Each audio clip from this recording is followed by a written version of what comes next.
Hello students. इस video में हम बात करेंगे geothermal energy and nuclear energy की, यानी भूगर्भीय एनर्जी और नाभिकीय energy. Jio means earth and thermal means heat. तो अर्थ की जो हीट होती है उससे जो एनर्जी हम प्राप्त करते हैं उसे हम कहेंगे geothermal energy. Geothermal energy is the heat energy from hot rock present in the earth. हमारी अर्थ में अगर हम सेंटर की तरफ चलें, क्रोड की तरफ चलते हैं, तो बहुत ज़्यादा टेम्परेचर प्रेजेंट है और उस टेम्परेचर को रॉक्स के माध्यम से जो है बाहर मतलब बाहर वो आ जाती है। उसकी एनर्जी उन्हें कहा जाता है, उन जगहों को कहा जाता है हॉटस्पॉट्स। जैसे आपने ज्वालामुखी जरूर सुने होंगे, उनमें से लावा जो है बाहर आता रहता है बहुत हाई टेम्परेचर के साथ। तो कुछ पॉइंट ऐसे होते हैं जो पूरी तरह से ज्वालामुखी नहीं बन पाते, लेकिन उनमें से जो हीटिंग है लगातार बाहर आती रहती है।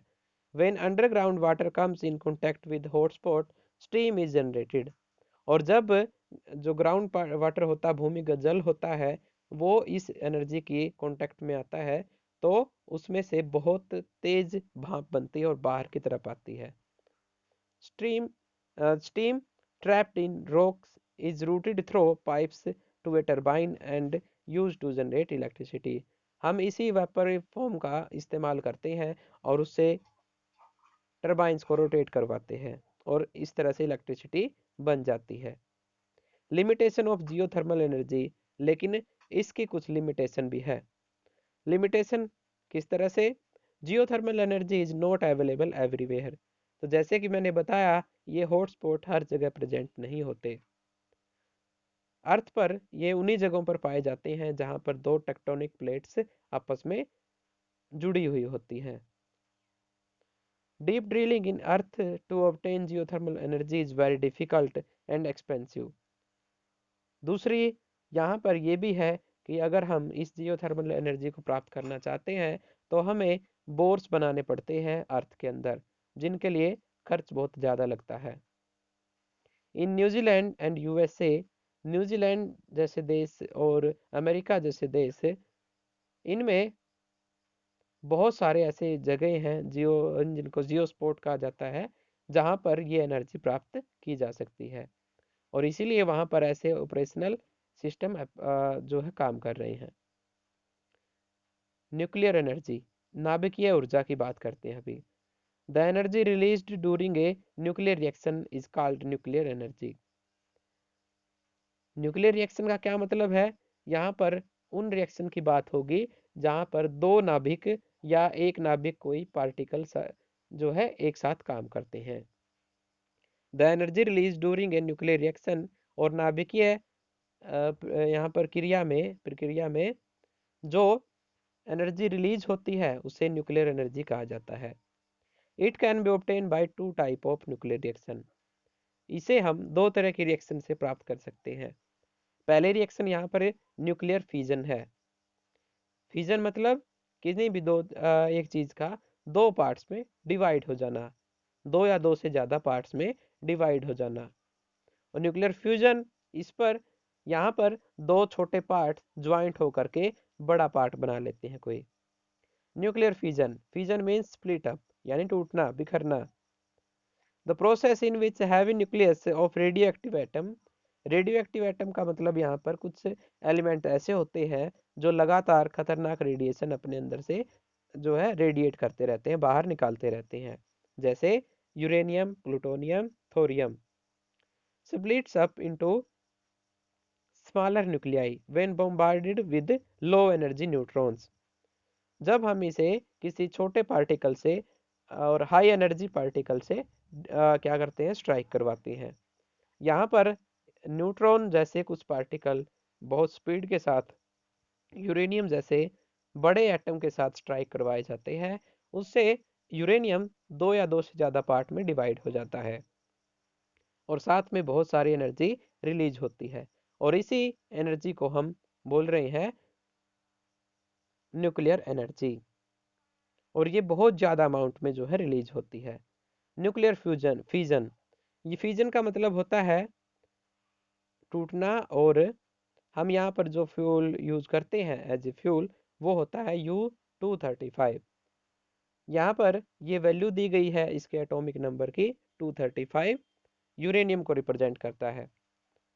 और ये रोड्स की हेल्प से हम जो है रोड की फॉर्म में इसको यूज करते हैं। Working of nuclear fission. Nuclear fission में होता क्या है? इन ए न्यूक्लियर रिएक्टर, अगर हम उस फैक्ट्री की बात करें या फिर उस स्ट्रक्चर की बात करें जहां पर न्यूक्लियर फिजन होता है, उसे न्यूक्लियर रिएक्टर कहा जाता है। और इसमें बहुत ज़्यादा एनर्जी हमें मिलती है।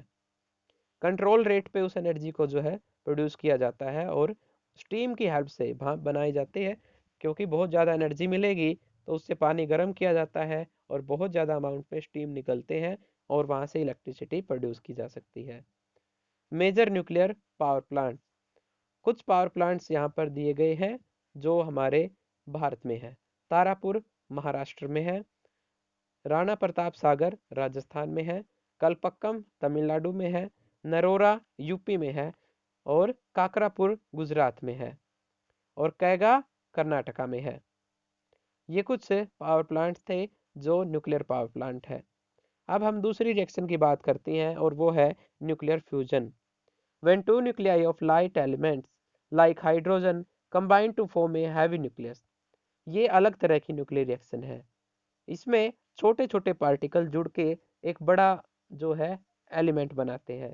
जैसे दो हाइड्रोजन जुड़ के एक हीलियम बना ले।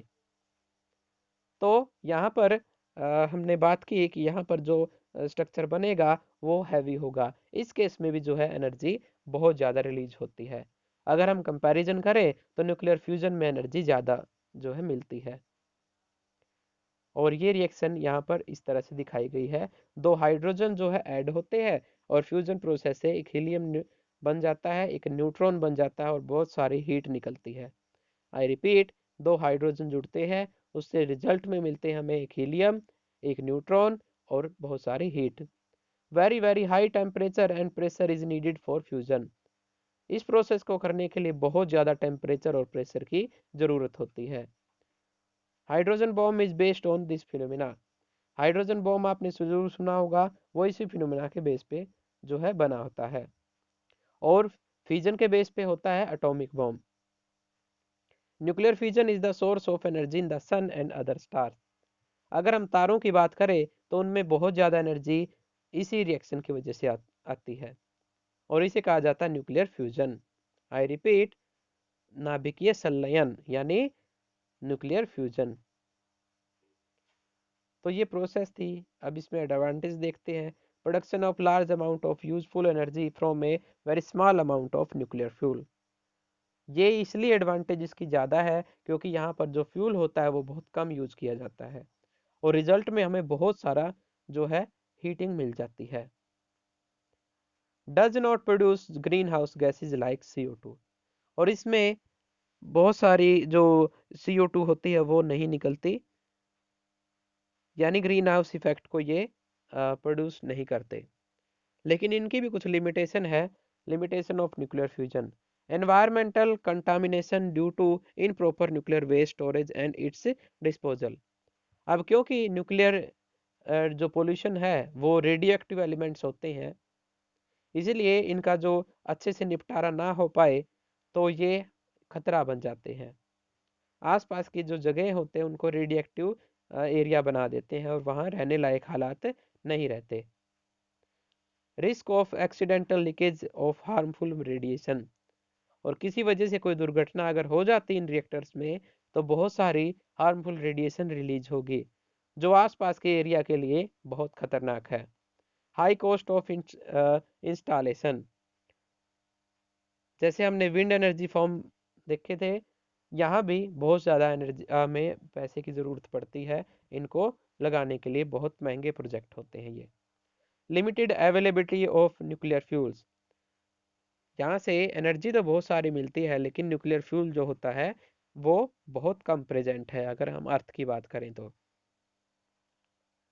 एनवायरमेंटल कंसिक्वेंसेस, अब जो सोर्स ऑफ एनर्जी हमने चुने हैं उनसे क्या क्या डिस्टरबेंस हो सकती है, क्या क्या एनवायरमेंट में खतरे पैदा हो सकते हैं, हैजर्ड हो सकते हैं, उनकी बात करते हैं। Exploiting any source of energy disturb the environmental in some same way or the other। अब अगर हम किसी भी सोर्स का इस्तेमाल करते हैं, जो एनर्जी का सोर्स है अर्थ पर प्रेजेंट है, वो किसी न किसी तरीके से एनवायरनमेंट को क्या करता है, लॉस करता है। The source we would choose depend upon following the factor.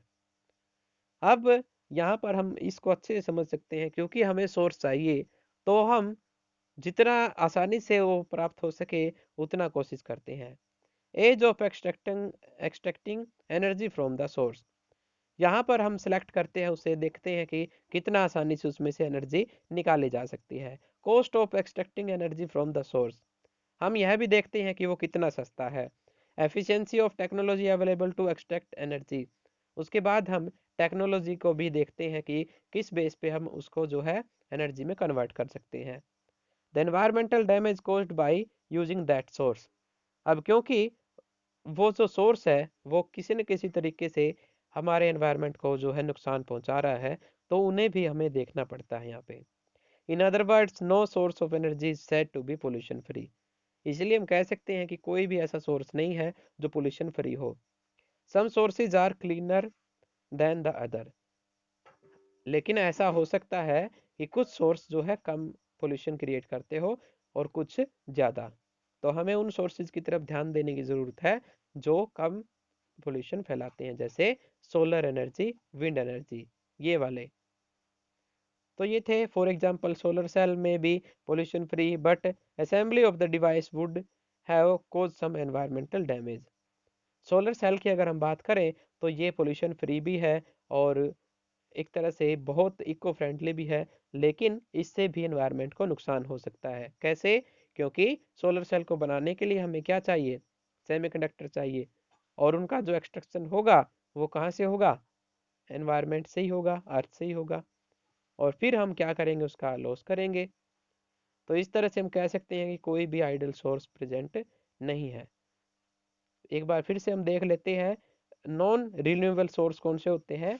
वो सोर्स जो लगातार एनर्जी नहीं दे सकते, जैसे फ्यूचल फॉल यानी जीवाश्म ईंधन, जिसमें पेट्रोलियम है, कोयला है, वुड्स है, ये वाली चीजें हैं।